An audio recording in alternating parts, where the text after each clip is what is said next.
이보시오, 한국. 이번엔 우리가 확실히 끝내주겠어. 하하, 얼마든지요. 여러분 상상해 보십시오. 현금 100조 원을 쏟아부었습니다. 삼성전자, 하이닉스의 수석 엔지니어들을 연봉의 5배나 더 주고 싹 다 데려갔습니다. 장비 세계 최고로만 채워버렸죠. 이건 이론상 실패하는 게 불가능한 프로젝트였습니다.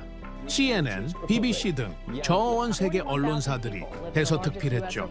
삼성의 시대는 끝났다. 이제 반도체의 주인은 바뀔 것이다.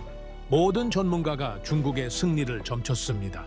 돈, 사람, 시간, 모든 계산이 완벽했으니까요. 여러분, 그런데 말입니다.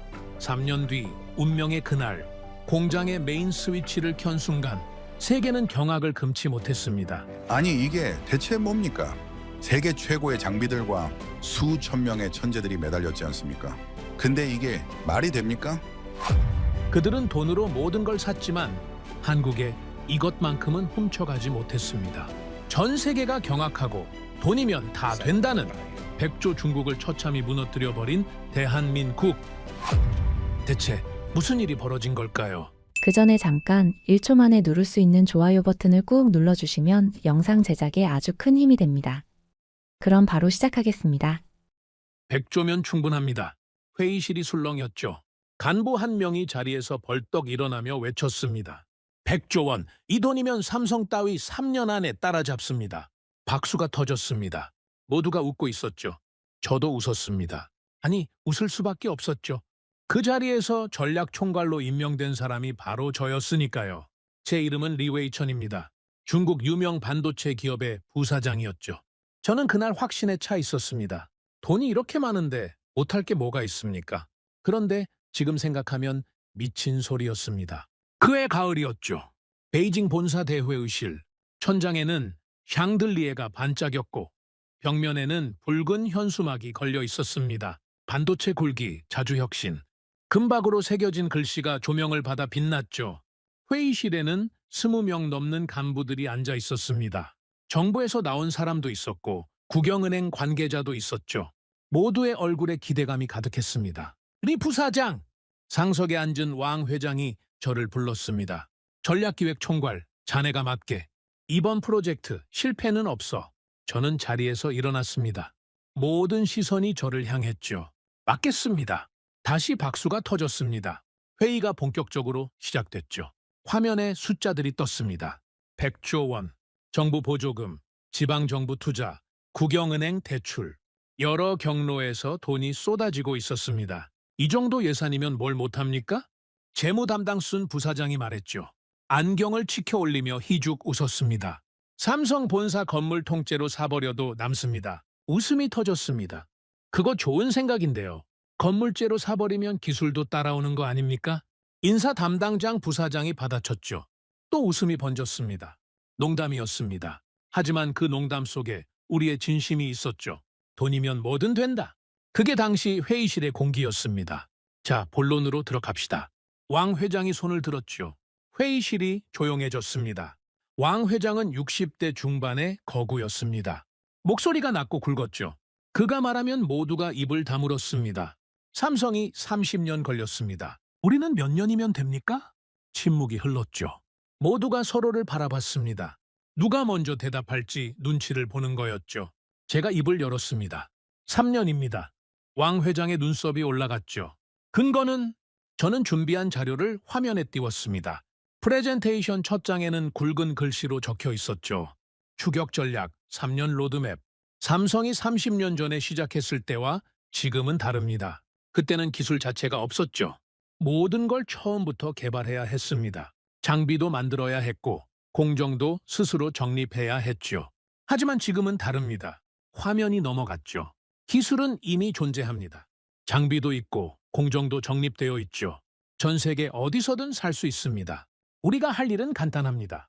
그걸 가져오면 됩니다. 왕 회장이 고개를 끄덕였습니다. 가져온다. 어떻게? 사람입니다. 저는 다음 슬라이드를 넘겼죠. 화면에 조직도가 떴습니다. 삼성전자 반도체 부문, 하이닉스 메모리 사업부, 핵심 인력 구조가 정리되어 있었죠. 기술은 결국 사람의 머릿속에 있습니다. 설계 도면이나 매뉴얼에 적힌 게 아닙니다. 수십 년간 몸으로 익힌 노하우, 수천 번의 시행착오로 쌓인 감각. 그게 진짜 기술이죠. 그 사람을 데려오면 시간도 함께 옵니다. 회의실이 조용해졌습니다. 모두가 화면을 주시하고 있었죠. 삼성 출신, 하이닉스 출신 핵심 엔지니어들, 연봉 3배에서 5배, 주거 지원, 자녀 학비, 전용 기사까지. 이 조건이면 못 올 사람이 없습니다. 순 부사장이 손을 들었죠. 리 부사장, 그거 확실합니까? 한국 사람들이 진짜 옵니까? 이미 리스트가 있습니다. 저는 다음 화면을 띄웠죠. 이름은 가려져 있었지만 경력과 전문 분야가 빼곡히 적혀 있었습니다. 삼성 반도체 연구소 출신 15명, 하이닉스 공정 엔지니어 12명, 접촉 가능한 인원만 이 정도입니다. 연봉 5배 제시하면 대부분 관심 보입니다. 왕 회장이 미소를 지었습니다. 만족스러운 표정이었죠. 여와! 예산은 얼마나 필요하오? 인재 영입 비용만 5조 원입니다. 연봉, 주거, 계약금 포함해서요. 하지만 이 투자가 우리에게 3년을 벌어줍니다. 5조면 싼 거 아니요? 왕 회장이 옆자리 간부를 바라봤죠. 삼성 30년치를 5조에 사는 겁니다. 이보다 좋은 거래가 어디 있습니까? 모두가 고개를 끄덕였습니다. 저는 그 순간을 아직도 기억합니다. 회의실 전체가 같은 확신으로 가득 차 있었죠. 의심하는 사람은 아무도 없었습니다. 아니, 의심할 수 없었죠. 100조 원이라는 숫자 앞에서 실패란 단어는 존재하지 않았으니까요. 회의가 끝난 뒤였습니다. 간부들이 하나둘 회의실을 빠져나갔죠. 저는 자료를 정리하고 있었습니다. 그때 누군가 다가왔죠. 젊은 엔지니어였습니다. 이름은 천하오, 기술팀 소속이었죠.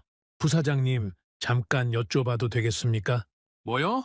한국 엔지니어들을 데려온다고 해서 정말 3년 만에 가능할까요? 저는 천하오의 얼굴을 봤습니다. 30 즈음 됐을까요? 눈빛이 진지했죠. 단순한 호기심이 아니었습니다. 진짜 궁금해서 묻는 거였죠. 왜 그렇게 생각하오? 반도체는 사람만으로 되는 게 아니지 않습니까? 천하오가 말을 이었죠. 장비, 소재, 공급망, 그리고 수십 년간 쌓인 시스템까지.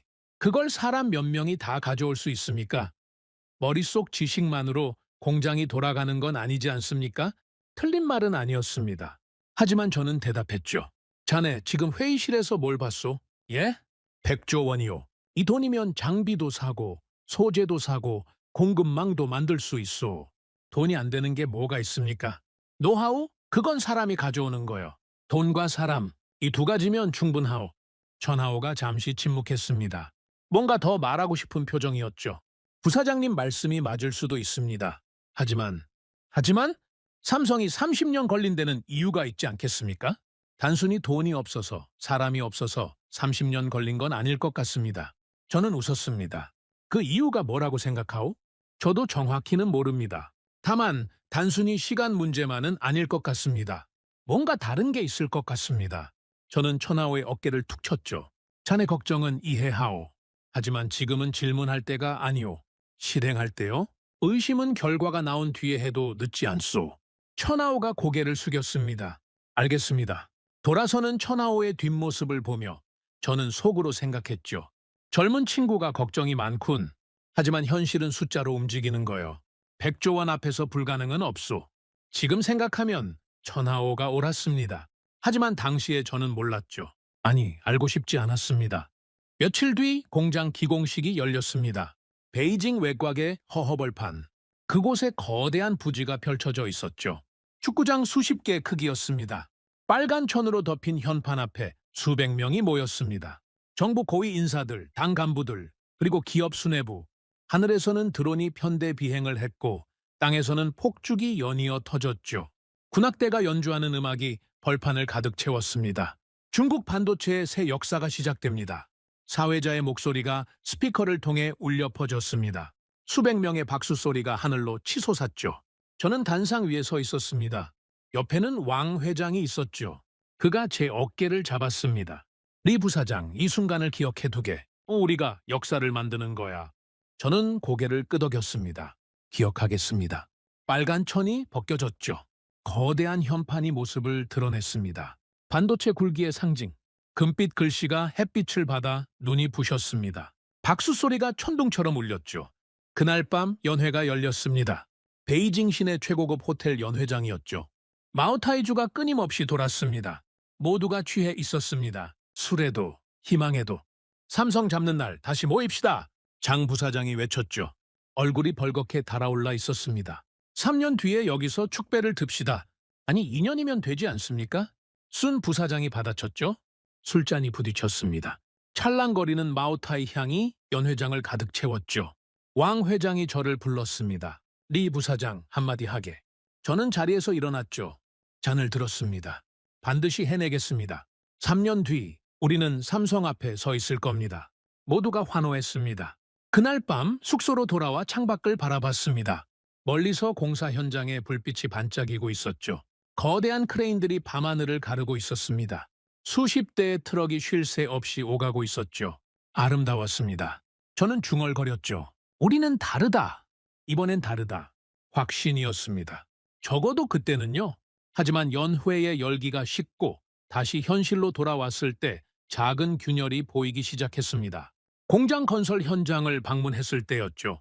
외벽은 빠르게 올라가고 있었습니다. 일정대로였죠. 거대한 콘크리트 구조물이 하루가 다르게 형태를 갖춰갔습니다. 하지만 내부로 들어가자 분위기가 달랐습니다. 장비 배치 도면은 벽에 붙어 있었지만 실제 장비는 절반도 들어오지 않았죠. 텅 빈 공간에 형광등만 휑하게 켜져 있었습니다. 이거 일정대로 가능합니까? 현장 소장 류원에게 물었습니다. 장비 납품이 좀 지연되고 있습니다. 얼마나? 두세 달 정도. 두세 달이면 괜찮지 않소? 문제는 핵심 장비입니다. 노광기 말입니다. 노광기. 반도체 공정의 심장이죠. 이게 없으면 아무것도 못합니다. 웨이퍼 위에 회로를 새기는 장비.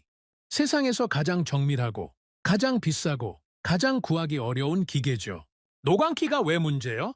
납품 일정이 계속 밀리고 있습니다. 네덜란드 쪽에서 외교 문제가 있다는 말이 있는데 저는 손을 저었습니다. 그건 위에서 해결할 일이오. 정부에서 나서면 될 문제 아니오. 자네는 공장 건설에만 집중하시오. 류원 소장이 고개를 숙였죠. 알겠습니다. 돌아오는 차 안에서 저는 창밖을 바라봤습니다. 노광기 문제. 분명 신경 쓰이는 부분이었죠. 하지만 100조 원이면 해결 못할 게 뭐가 있습니까? 외교 문제? 돈으로 안 되는 건 없소. 정부가 나서면 될 일이오. 그렇게 생각했습니다. 본사로 돌아와 책상 위에 놓인 보고서를 펼쳤죠. 외부 자문단이 작성한 분석 자료였습니다. 대부분은 긍정적인 내용이었죠. 시장 전망, 기술 로드맵, 예상 수익률. 숫자들이 희망적으로 빛나고 있었습니다. 그래프는 모두 우상향이었죠. 마지막 페이지를 넘겼습니다. 거기에 한 문장이 있었죠. 한국 인재 영입 시 격차 단기 해소 가능. 저는 그 문장을 3번 읽었습니다. 그리고 펜을 들었죠. 해외 인재 영입 예산안 5조 원. 최종 승인란에 제 이름을 적었습니다. 리웨이천. 사인하는 순간 안도감이 밀려왔죠. 이제 시간만 사면 됩니다. 사람을 데려오면 기술도 따라옵니다. 삼성의 30년을 3년으로 압축할 수 있습니다. 저는 그렇게 믿었습니다. 펜을 내려놓으며 저는 혼잣말을 했죠. 삼성을 건너뛴다. 지금 와서 보니 그 서명이 모든 것을 시작했습니다. 저는 기술을 축적이 아니라 이전이라 불렀죠. 쌓는 게 아니라 옮기는 거라고 믿었습니다. 돈만 있으면 사람만 데려오면 시간은 저절로 따라온다고. 하지만 반도체는 그런 물건이 아니었습니다. 그걸 깨닫는데 우리는 100조 원 전부를 태워야 했죠. 그날 밤 다시 창밖을 바라봤습니다. 멀리서 공사 현장의 불빛이 반짝이고 있었죠. 크레인들이 밤새 움직이고 있었습니다. 거대한 꿈이 형태를 갖춰가고 있었습니다. 저는 확신에 차 있었습니다. 3년 뒤 우리는 삼성 앞에 서 있을 겁니다. 아니, 삼성 위에 서 있을지도 모르죠. 그게 그날의 계산이었습니다. 하지만 계산은 틀렸습니다. 처참하게 틀렸죠? 그리고 그 시작은 한국에서 온 첫 번째 엔지니어가 우리 회의실에 앉는 순간이었습니다. 한국에서 첫 번째 엔지니어가 도착한 건 그해 겨울이었습니다. 이름은 박정호, 45살. 삼성전자 반도체 연구소에서 15년을 근무한 공정 전문가였죠. 이력서를 봤을 때 심장이 뛰었습니다. 7나노 공정 개발에 참여한 핵심 인력. 우리가 그토록 원하던 사람이었죠. 연봉은 기존의 5배를 제시했습니다. 베이징 시내 최고급 아파트, 자녀 국제학교 학비 전액 지원, 전용 기사와 차량까지 거절할 수 없는 조건이었죠. 박정호가 도착하던 날 저는 직접 공항으로 나갔습니다. 입국장 문이 열리고 캐리어를 끌고 나오는 그를 봤죠. 생각보다 평범한 인상이었습니다.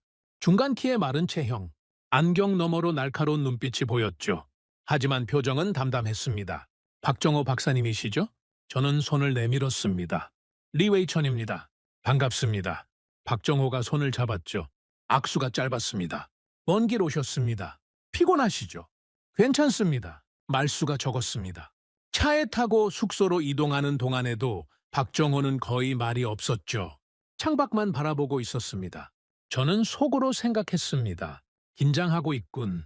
새로운 환경이니 그럴 수 있지. 시간이 지나면 풀릴 거야. 그날 밤 환영 만찬이 열렸습니다. 베이징 최고급 음식점이었죠. 왕 회장도 참석했습니다. 간부들이 돌아가며 박정호에게 술을 따랐죠. 분위기가 들떠 있었습니다. 박 박사님, 드디어 오셨군요. 왕 회장이 술잔을 들었습니다. 삼성에서 15년이면 우리한테는 15년치 시간을 가져오신 거 아닙니까? 모두가 웃었죠. 박정호는 술잔을 받았습니다. 하지만 웃지 않았죠. 좋게 봐주셔서 감사합니다. 짧은 대답이었습니다. 왕 회장이 잠시 멈칫했죠. 기대했던 반응이 아니었으니까요. 하지만 곧 웃음을 지었습니다. 겸손하시군요. 마음에 듭니다. 만찬이 이어졌습니다. 마오타이주가 돌고 요리가 끝없이 나왔죠. 간부들은 박정회에게 연신 질문을 던졌습니다. 삼성 공장은 어떻습니까? 우리랑 많이 다릅니까? 7나노 공정 어렵습니까? 얼마나 걸립니까? 삼성이 30년 걸렸는데 우린 3년이면 된다고 하는데 가능합니까? 박정호는 질문마다 짧게 대답했습니다. 다른 점이 있죠. 쉽지 않습니다. 3년은 마지막 질문에서 박정호가 말을 멈췄습니다. 잠시 침묵이 흘렀죠. 3년은 어떻습니까? 장 부사장이 다시 물었습니다. 박정호가 술잔을 내려놓았죠. 3년은 짧습니다. 회의실 공기가 살짝 무거워졌습니다. 그게 무슨 말씀이시죠? 제가 물었습니다. 반도체 공정은 혼자 할 수 있는 게 아닙니다. 박정호가 저를 바라봤죠. 눈빛이 날카로웠습니다. 장비가 있어야 하고 소재가 맞아야 하고 수천 명의 엔지니어가 같은 방향을 봐야 합니다. 저 혼자 가져올 수 있는 건 제 머릿속 지식뿐입니다. 그것만으로 3년은 박정호가 잠시 말을 멈췄습니다. 어렵습니다. 침묵이 흘렀죠. 아무도 말하지 않았습니다. 왕 회장이 웃음을 터뜨렸습니다. 하하, 박 박사님은 신중하시군요. 좋습니다. 신중한 사람이 필요해요. 분위기가 다시 풀렸죠. 술잔이 오갔습니다. 하지만 저는 박정호의 말이 귀에 맴돌았습니다. 혼자 할 수 있는 게 아니다. 그게 무슨 뜻이지? 우리는 장비도 사고, 소재도 사고, 사람도 데려왔는데 뭐가 부족하다는 거지? 그날 밤 숙소에 돌아와 생각했습니다. 박정호는 겸손한 거다. 처음 와서 큰 소리 치기 못하니까 조심하는 거지. 시간이 지나면 달라질 거다. 결국 돈 받고 온 사람 아닌가? 일은 할 거다. 저는 그렇게 생각했습니다. 다음 날부터 본격적인 업무가 시작됐죠. 박정회에게 최고의 대우를 해줬습니다. 개인 사무실, 전담 비서, 원하는 장비는 무엇이든 구해주겠다고 했죠. 연구 예산도 무제한이었습니다. 필요한 게 있으면 말씀하세요. 뭐든 지원합니다. 제가 말했죠. 박정호가 고개를 끄덕였습니다. 먼저 공장을 보고 싶습니다. 물론이죠. 다음 날 박정호와 함께 공장을 방문했습니다. 건물은 거의 완성되어 있었죠. 외관은 화려했습니다. 유리로 된 외벽이 햇빛을 반사했고 로비에는 거대한 슬로건이 걸려 있었죠. 여기가 메인 생산동입니다. 저는 자랑스럽게 말했습니다. 최신 설비를 갖출 예정입니다. 장비는 곧 들어옵니다. 박정호가 고개를 끄덕였죠. 하지만 표정은 여전히 담담했습니다. 클린룸 안으로 들어갔습니다. 방진복을 입고 에어샤워를 거쳤죠. 내부는 텅 비어 있었습니다. 장비 배치 도면이 벽에 붙어 있었지만 실제 장비는 아직 들어오지 않았죠. 장비 납품이 좀 지연되고 있습니다. 저는 솔직하게 말했습니다. 노광기가 문제입니다. 네덜란드 쪽에서 압니다. 박정호가 말을 끊었습니다. 제재 때문이죠. 네, 하지만 곧 해결될 겁니다. 정부에서 나서고 있으니까요. 박정호가 잠시 멈췄습니다. 텅 빈 클린룸을 둘러보았죠. 노광기가 없으면 아무것도 못합니다. 압니다. 하지만 노광기만 문제가 아닙니다. 박정호가 저를 바라봤습니다. 리 부사장님, 반도체 공정은 노광기 하나로 되는 게 아닙니다. 수백 가지 장비가 정확히 맞물려야 합니다. 그리고 그 장비들을 다루는 사람들이 같은 언어로 소통해야 하죠. 매뉴얼대로 한다고 되는 게 아닙니다. 저는 잠시 말을 잃었습니다. 그게 무슨 말씀이시죠? 삼성에서 우리가 칠라노를 만들 때 장비만 있었던 게 아닙니다. 수천 명의 엔지니어가 매일 데이터를 공유했죠. 한 공정에서 문제가 생기면 다음 공정이 즉시 대응했습니다. 그게 수십 년간 쌓인 겁니다. 박정호가 빈 클린룸을 손으로 가리켰습니다. 여기에 장비를 채워도 그 시스템은 없습니다. 저 혼자 가져올 수 있는 게 아닙니다. 시스템, 그 단어가 처음으로 제 머릿속에 박혔습니다. 저는 대답하지 못했죠. 뭐라고 해야 할지 몰랐습니다. 박정호가 다시 말했습니다. 불가능하다는 게 아닙니다. 다만 3년은 짧습니다. 5년, 아니 10년을 봐야 할 수도 있습니다. 저는 고개를 저었습니다. 10년은 안 됩니다. 위에서 3년이라고 했습니다. 그럼 어쩔 수 없죠. 박정호가 어깨를 으쓱했습니다. 제가 할 수 있는 건 하겠습니다. 하지만 기대는 조정하셔야 합니다. 그날 밤 본사로 돌아와 회의를 소집했습니다. 박정호 박사가 뭐라고 합니까? 왕 회장이 물었죠. 3년은 짧다고 합니다. 시스템이 없다고. 시스템? 왕 회장의 눈썹이 올라갔습니다. 무슨 시스템 말이요? 수천 명의 엔지니어가 소통하는 구조, 수십 년간 쌓인 노하우, 그런 걸 말하는 것 같습니다. 왕 회장이 손을 저었습니다. 그건 박 박사가 겸손한 거요. 처음 와서 큰 소리 치면 부담스럽지 않겠소. 시간이 지나면 달라질 거요. 하지만 리 부사장, 왕 회장이 제 말을 끊었습니다. 우리가 100조 원을 투자한 이유가 뭐요? 불가능을 가능으로 만들기 위해서. 아니요? 박 박사 한 명으로 안 되면 10명을 더 데려오면 되지 않소? 저는 고개를 끄덕였습니다. 알겠습니다. 그날 이후 한국 엔지니어 영입이 가속화됐습니다. 삼성 출신 5명, 하이닉스 출신 4명, 2달 사이에 10명이 넘는 한국 엔지니어가 합류했죠. 모두 연봉 3배에서 5배. 최고의 대우를 약속했습니다. 내부 분위기가 다시 달아올랐죠. 이제 끝났습니다. 장 부사장이 회의에서 외쳤습니다. 삼성 핵심 인력이 10명이나 왔습니다. 이 정도면 기술 이전은 시간 문제 아닙니까? 모두가 고개를 끄덕였죠. 3년이 아니라 2년이면 되겠습니다. 순 부사장이 말했습니다. 저도 그렇게 믿고 싶었습니다. 하지만 박정호의 말이 계속 맴돌았죠. 시스템이 없다. 혼자 가져올 수 있는 게 아니다. 그 말의 의미를 제대로 이해하게 된 건 첫 번째 테스트 생산이 시작된 뒤였습니다. 장비가 도착했습니다. 노광기는 최신 모델은 아니었지만 그래도 성능은 괜찮았죠. 제재 때문에 우회 수입한 거였습니다. 가격은 2배나 더 줬죠. 드디어 시작입니다. 왕 회장이 생산 라인 앞에서 선언했습니다. 첫 번째 웨이퍼를 생산합니다. 박수가 터졌죠. 박정호와 한국 엔지니어들이 공정을 이끌었습니다. 삼성에서 쓰던 레시피를 그대로 적용했죠. 똑같은 조건, 똑같은 순서, 결과가 나왔습니다. 저는 데이터 시트를 받아들었죠. 숫자를 봤습니다. 수율 8%. 100개의 칩 중에 8개만 정상이라는 뜻이었습니다. 이게 뭡니까? 제가 물었습니다. 목소리가 떨렸죠. 8%라니. 삼성은 얼마입니까? 박정호가 대답했습니다. 삼성은 90% 이상입니다. 회의실이 얼어붙었습니다. 같은 레시피 아닙니까? 같은 공정, 같은 조건인데 왜 이렇게 다릅니까? 조건이 같지 않습니다. 박정호가 말했죠. 장비가 다릅니다. 이 노광기는 삼성에서 쓰는 것과 세대가 다릅니다. 소재도 미세하게 다르죠. 그리고 무엇보다 박정호가 잠시 멈췄습니다. 환경이 다릅니다. 환경이요?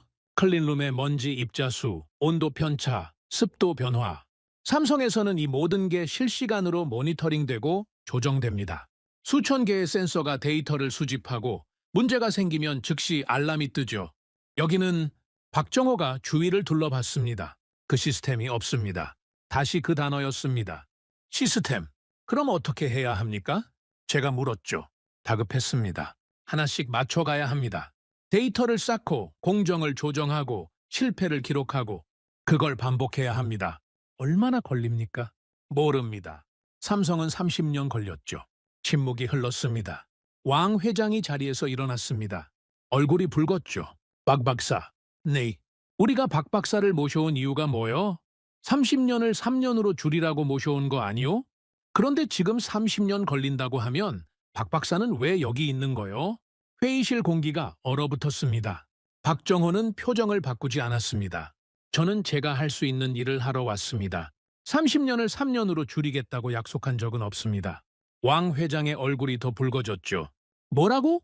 수율 8%를 80%로 올리는 건 제가 할 수 있습니다.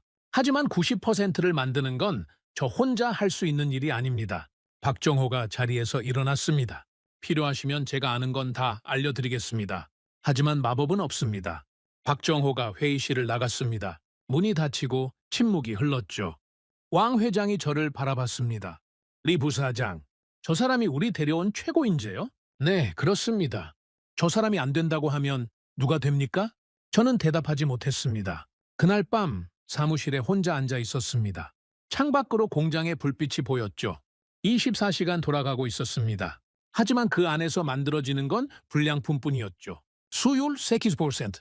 그 숫자가 머릿속을 떠나지 않았습니다. 우리는 사람을 데려오면 시간도 함께 온다고 믿었습니다. 박정호를 데려오면 삼성의 30년이 따라올 거라고 생각했죠. 하지만 틀렸습니다. 박정호는 답을 알고 있었습니다. 문제는 그 답을 실행할 무대가 없었죠. 기술은 있었습니다. 하지만 작동하지 않았습니다. 그날 처음으로 계산이 어긋나기 시작했습니다. 저는 창밖을 바라보며 중얼거렸죠. 뭐가 잘못된 거지? 도대체 뭐가? 대답은 없었습니다. 수율 80%. 그 숫자가 악몽처럼 따라다녔습니다. 테스트 생산 이후 매일 데이터가 올라왔죠. 9%, 7%, 11%, 8%. 오르락내리락 했지만 평균은 한 자릿수를 벗어나지 못했습니다. 100개의 칩 중에 90개 이상이 쓰레기라는 뜻이었죠. 저는 매일 아침 보고서를 받았습니다. 숫자를 볼 때마다 위장이 조여왔죠. 삼성은 90% 이상이라고 했습니다. 우리는 10%도 안 됐죠. 격차가 이 정도일 줄은 몰랐습니다. 어느 날 아침 왕 회장이 저를 불렀습니다. 리 부사장, 수율이 얼마요? 8% 전후입니다. 8%. 왕 회장의 얼굴이 굳었죠. 그게 말이 돼요? 100조 원을 투자해서 8%라고? 초기 단계라서 그렇습니다. 공정 안정화가 되면 언제까지? 저는 대답하지 못했습니다. 왕 회장이 책상을 쳤죠. 탁 하는 소리가 사무실에 울렸습니다. 리 부사장, 다음 주에 상부 보고가 있어. 정부 관계자들이 옵니다. 뭐라고 보고할 거요? 100조 투자해서 수율 8%라고? 사실대로 보고해야 하지 않겠습니까? 사실대로? 왕 회장이 웃었습니다. 하지만 눈은 웃지 않았죠. 리 부사장, 자네 이 바닥이 처음이요? 8%라고 보고하면 어떻게 되는지 알아요? 저는 침묵했습니다. 예산이 잘립니다. 프로젝트가 축소되죠. 책임자가 바뀝니다. 그게 누군지 알아요? 왕 회장이 저를 가리켰습니다. 자네요, 리 부사장. 목이 막혔습니다. 하지만 거짓 보고를 할 수는 거짓이 아니오. 왕 회장이 말을 끊었죠. 도양이요? 초기 단계니까 수율이 낮은 건 당연한 거 아니오? 그걸 어떻게 표현하느냐의 문제요. 8%라고 쓰면 실패고 개선 중이라고 쓰면 과정이요. 저는 왕 회장의 얼굴을 바라봤습니다. 그는 진지했죠. 농담이 아니었습니다. 어떻게 쓰라는 겁니까? 자네가 알아서 하게. 단, 다음 주까지 보고서 수정해서 가져와요. 회의가 끝났습니다. 사무실로 돌아와 책상에 앉았죠. 수율 데이터 시트가 눈앞에 있었습니다. 8%, 7%, 9%, 11%. 숫자들이 저를 비웃는 것 같았습니다. 어떻게 해야 하지? 8%를 어떻게 보장하지? 며칠을 고민했습니다. 그리고 결국 저는 새로운 단어를 만들어냈죠. 잠재 수율. 현재 수율은 8%지만 공정 최적화 시 달성 가능한 잠재 수율은 70%다. 이렇게 쓰면 8%가 아니라 70%가 되는 겁니다.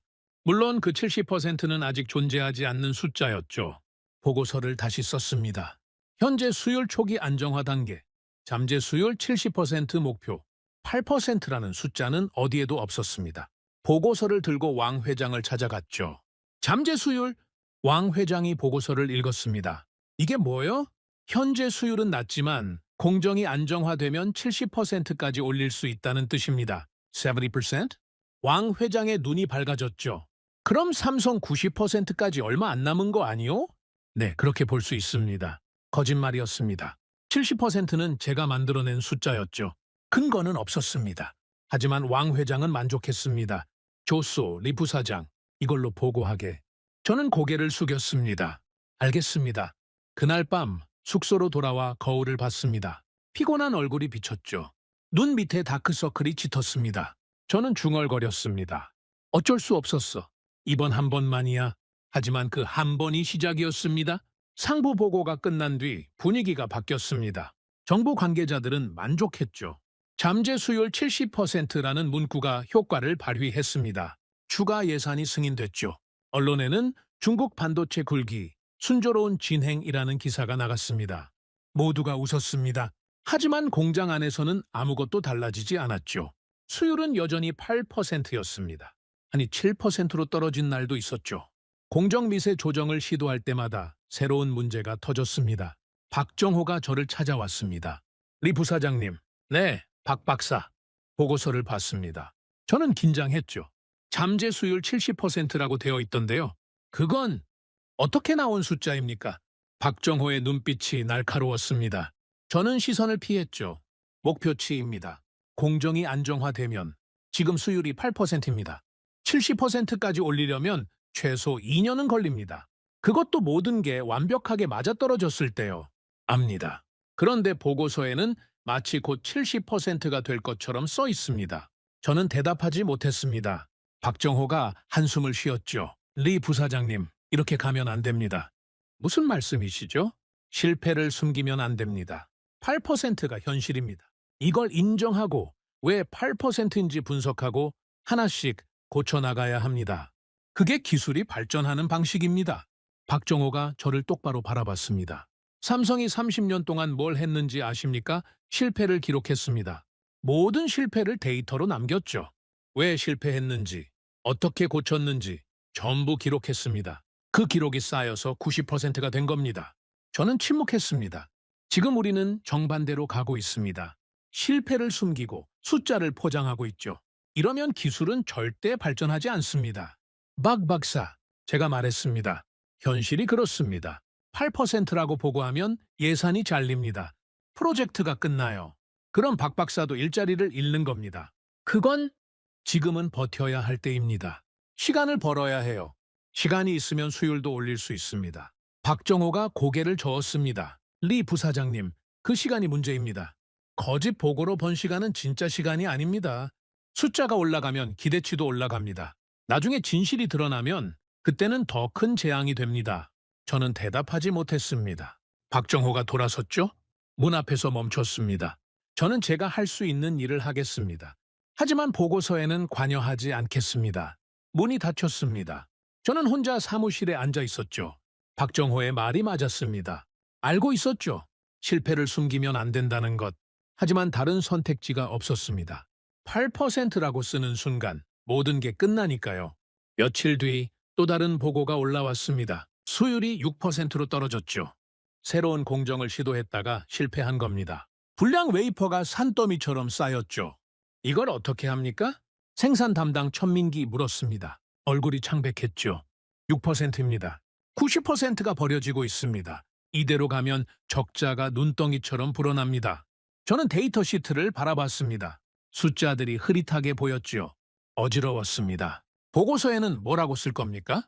천민기 물었습니다. 저는 잠시 침묵했죠. 공정 조정 중이라고 쓰게. 6%는요? 쓰지 마. 천민기의 얼굴이 굳었습니다. 부사장님, 그건 쓰지 말라고 했소? 제 목소리가 높아졌죠. 천민기 움찔했습니다. 알겠습니다. 천민기 나갔습니다. 저는 책상에 머리를 묻었죠. 무슨 짓을 하고 있는 거지? 왜 이렇게 된 거지? 100조 원. 삼성을 3년 만에 따라잡겠다던 그 야심찬 계획. 지금 남은 건 6%의 수율과 거짓으로 가득 찬 보고서뿐이었습니다. 저는 중얼거렸습니다. 이번만이야. 다음에는 진짜 수율을 올려서. 하지만 다음은 오지 않았습니다. 한 달 뒤 또 다른 보고가 예정되어 있었죠.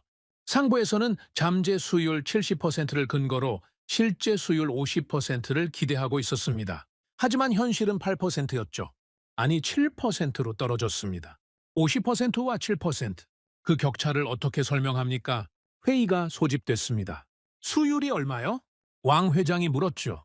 7%입니다. 회의실이 얼어붙었습니다. 7%? 지난번에 70% 달성 가능하다고 했잖소. 잠재 수율입니다. 현재 수율은 현재 수율이 7%면 잠재 수율이 무슨 의미가 있어? 왕 회장의 목소리가 높아졌죠. 상부에 뭐라고 보고합니까?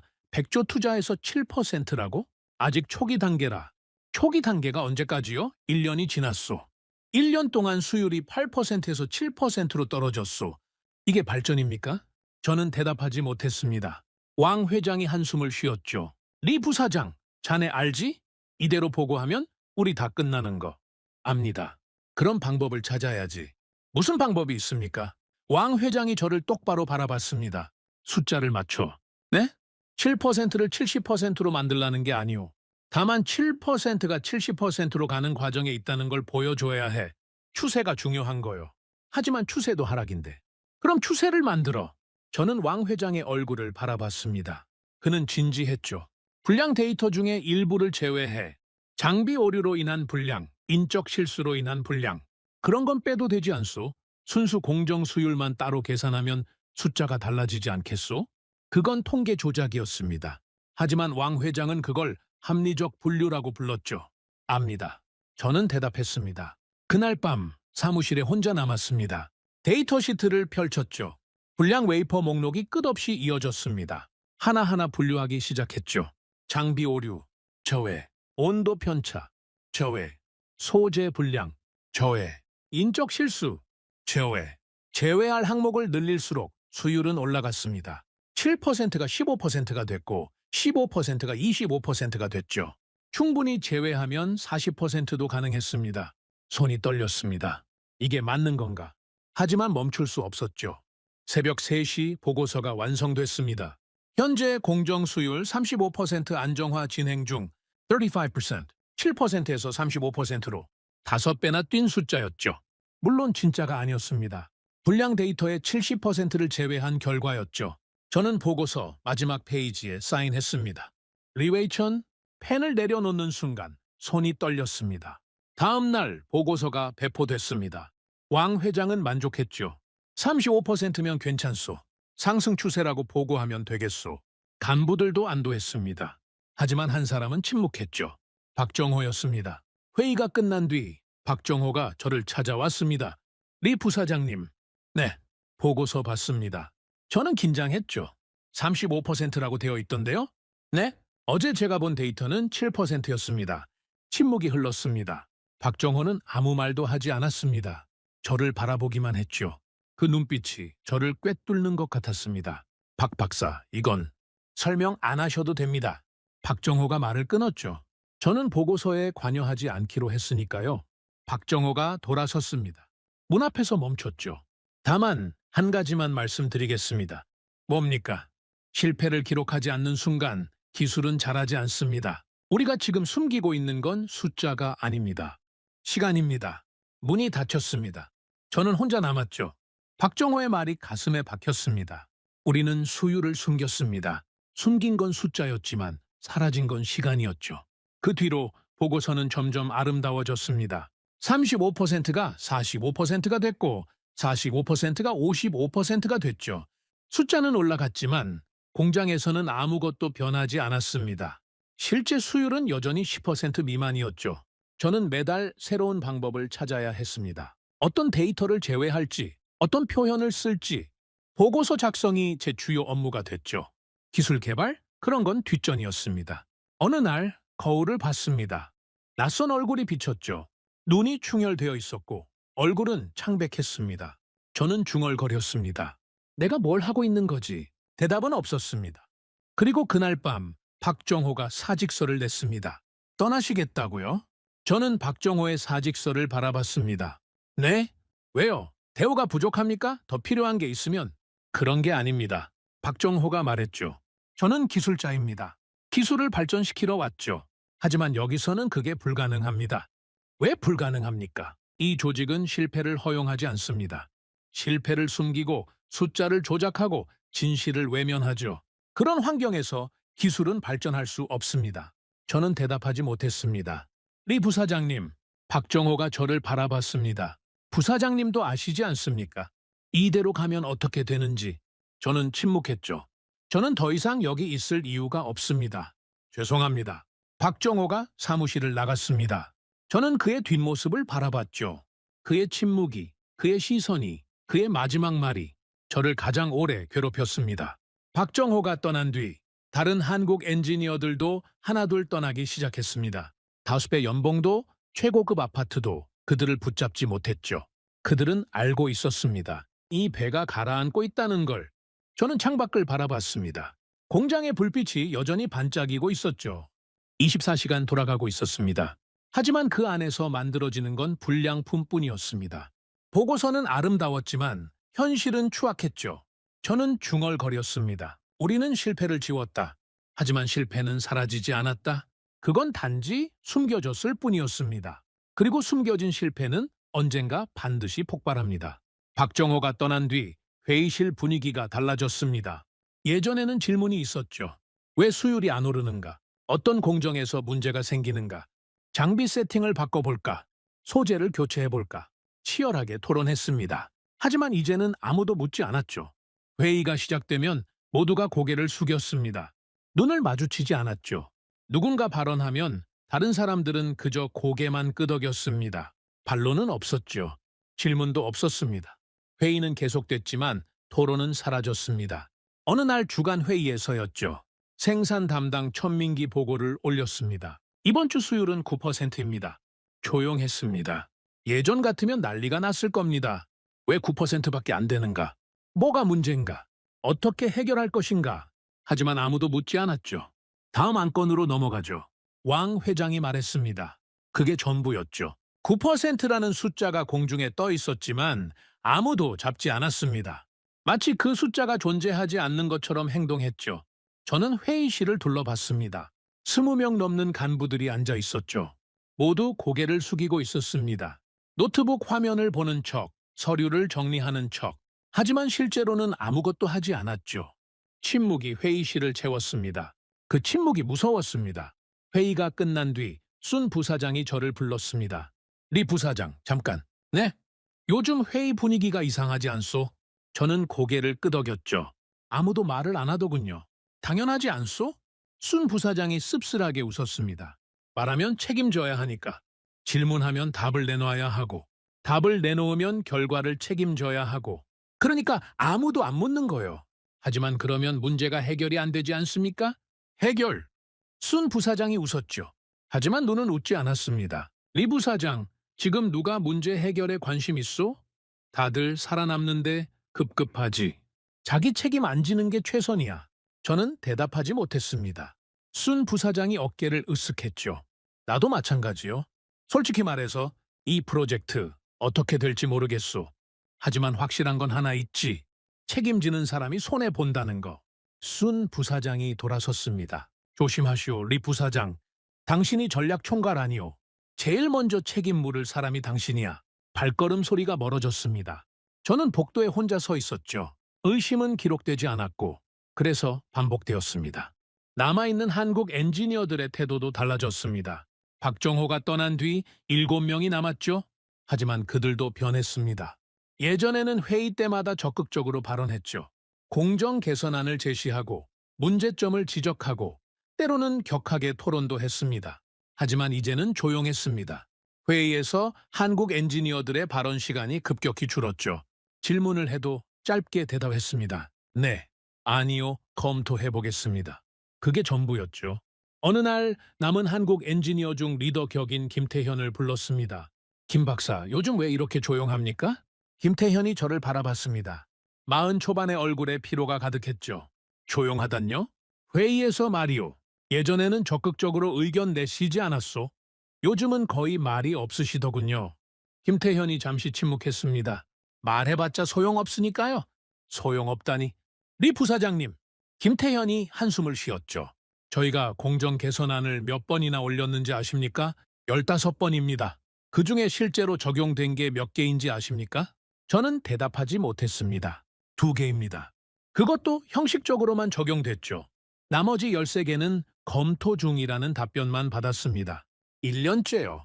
그건 예산 문제, 일정 문제, 상부 승인 문제. 이유는 매번 달랐지만 결과는 같았습니다. 아무것도 바뀌지 않았죠. 김태현이 저를 똑바로 바라봤습니다. 박정호 선배가 떠난 이유 아시죠? 저는 침묵했습니다. 저희도 같은 이유입니다. 여기서는 기술이 발전할 수 없습니다. 제안해도 받아들여지지 않고 실패를 지적하면 분위기가 얼어붙고 그러니까 말을 안 하게 되는 거죠. 김 박사, 솔직히 말씀드릴게요. 김태현이 말을 끊었습니다. 저희 중 3명이 다음 달에 계약 만료입니다. 연장 안 할 겁니다. 왜요? 조건이 부족합니까? 더 드릴 수 있습니다. 돈 문제가 아닙니다. 김태현이 고개를 저었죠. 여기 있으면 엔지니어로서 죽습니다. 기술이 퇴보해요. 저희가 삼성에서 10년, 15년 쌓은 게 여기서 1년 만에 녹슬고 있습니다.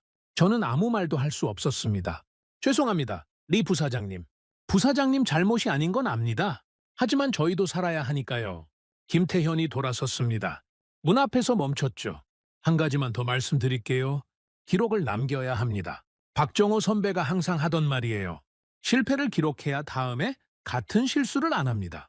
그런데 여기서는 기록 자체가 금지되어 있죠. 그러니까 같은 실패가 반복되는 겁니다.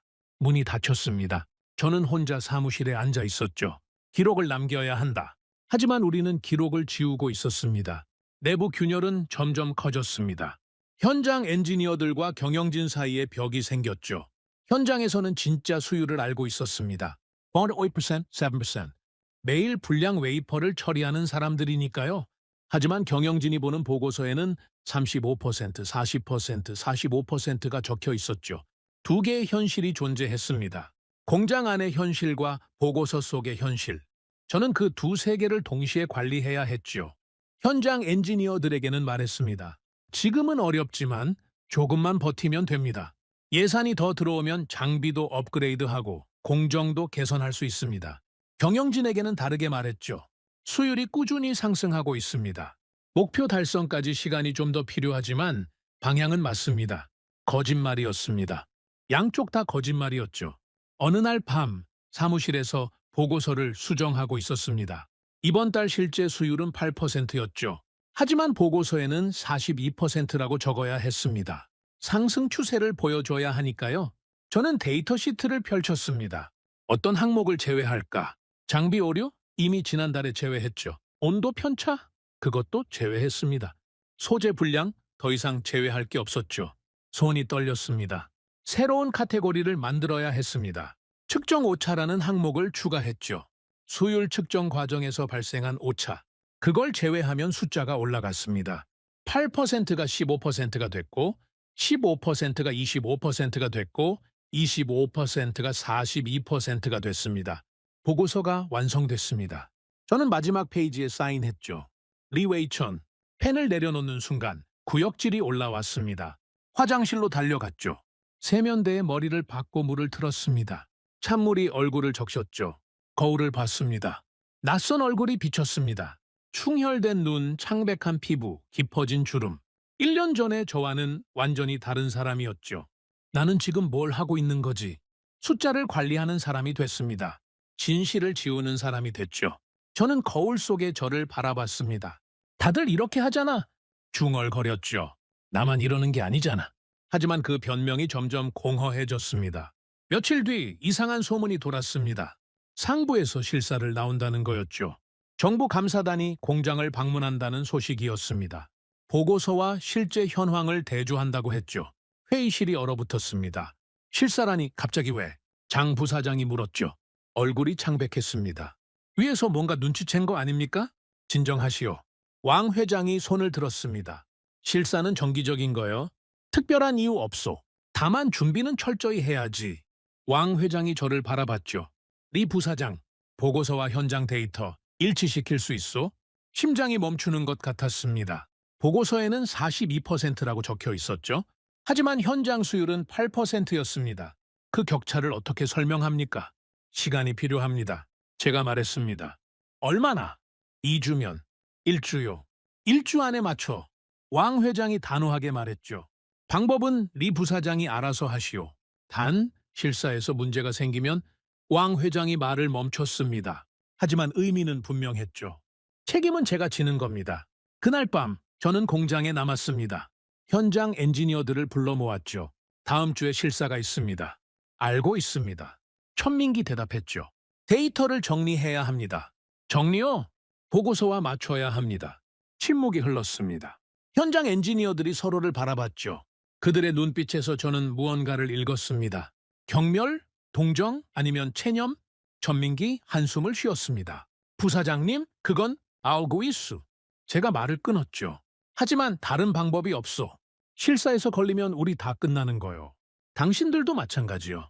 침묵이 길어졌습니다. 결국 천민기 고개를 끄덕였죠. 알겠습니다. 그날 밤 우리는 데이터를 조작했습니다. 불량 웨이퍼 기록을 삭제하고 생산 로그를 수정하고 테스트 결과를 바꿨죠. 퍼센트가 42%가 됐습니다. 서류상으로는요. 새벽 4시 작업이 끝났습니다. 저는 공장 밖으로 나왔죠. 차가운 공기가 폐를 찔렀습니다. 하늘에는 별이 떠 있었습니다. 아름다웠죠. 하지만 저는 그 아름다움을 느낄 수 없었습니다. 우리는 서로를 믿지 않았습니다. 경영진은 현장을 믿지 않았고 현장은 경영진을 믿지 않았죠. 모두가 자기 살 길만 찾고 있었습니다. 신뢰가 무너졌습니다. 기술보다 먼저 신뢰가 무너졌죠. 저는 중얼거렸습니다. 우리가 뭔가 잘못 가고 있다. 알고 있었습니다. 하지만 방향을 바꾸기엔 너무 많은 서명이 쌓여 있었죠. 너무 많은 거짓말이 겹겹이 쌓여 있었습니다. 이제 돌이킬 수 없었습니다. 그리고 그때 저는 아직 몰랐죠. 진짜 재앙은 이제 막 시작되려 하고 있다는 걸. 실사는 무사히 넘겼습니다. 정부 감사단이 공장을 둘러보고 서류를 검토하고 보고서를 확인했죠. 모든 숫자가 일치했습니다. 42%의 수율, 상승 추세, 목표 달성 가능성. 감사단은 만족했습니다. 순조롭게 진행되고 있군요. 감사단 책임자가 말했죠. 이 추세라면 목표 달성도 가능하겠습니다. 왕 회장이 활짝 웃었습니다. 열심히 하고 있습니다. 정부의 지원 덕분이죠. 악수가 오갔습니다. 사진을 찍었죠. 언론에는 중국 반도체 굴기, 순항 중이라는 기사가 나갔습니다. 저는 그 자리에 서 있었습니다. 웃고 있었죠. 하지만 속은 텅 비어 있었습니다. 감사단이 떠난 뒤 숙소로 돌아왔습니다. 침대에 누웠죠. 천장을 바라봤습니다. 넘겼다. 일단 넘겼다. 하지만 안도감은 오래가지 않았습니다. 이번에는 넘겼지만 다음에는 어떻게 하지? 42%라고 보고했으니 다음에는 50%를 보여줘야 합니다. 그 다음에는 60%. 숫자는 계속 올라가야 하죠. 하지만 실제 수율은 8%였습니다. 그 격차를 어떻게 메웁니까? 며칠 뒤 예상치 못한 일이 일어났습니다. 수율이 올랐습니다. 진짜로요. 아침에 출근하니 전민기 달려왔죠. 얼굴이 상기되어 있었습니다. 부사장님, 수율이 올랐습니다. 뭐라고? 어제 테스트 생산 결과입니다. 23%가 나왔습니다. 23%. 8%에서 23%로 거의 3배가 뛴 거였죠. 저는 데이터 시트를 받아들었습니다. 숫자를 확인했죠. 진짜였습니다. 23.4%. 어떻게 된 거요? 김태현 박사팀이 공정 조건을 조정했습니다. 온도와 압력을 미세하게 바꿨는데 효과가 있었습니다. 심장이 뛰었습니다. 됐다. 드디어 됐다. 저는 즉시 왕 회장에게 보고했습니다. 23%라고? 왕 회장의 눈이 커졌죠. 진짜요? 네, 어제 테스트 결과입니다. 왕 회장이 자리에서 벌떡 일어났습니다. 드디어 터널 끝이 보이는군. 왕 회장이 제 손을 잡았죠. 세게 흔들었습니다. 리 부사장 수고했소. 이제 시작이야. 24%면 30%도 가능하고 30%면 50%도 가능해. 삼성 90%까지 얼마 안 남은 거 아니요? 저도 웃었습니다. 네, 이 추세라면 가능합니다. 그날 저녁 축하 만찬이 열렸습니다. 간부들이 모였죠. 마오타이주가 돌았습니다. 분위기가 들떠 있었죠. 1년 만에 처음으로 밝은 공기였습니다.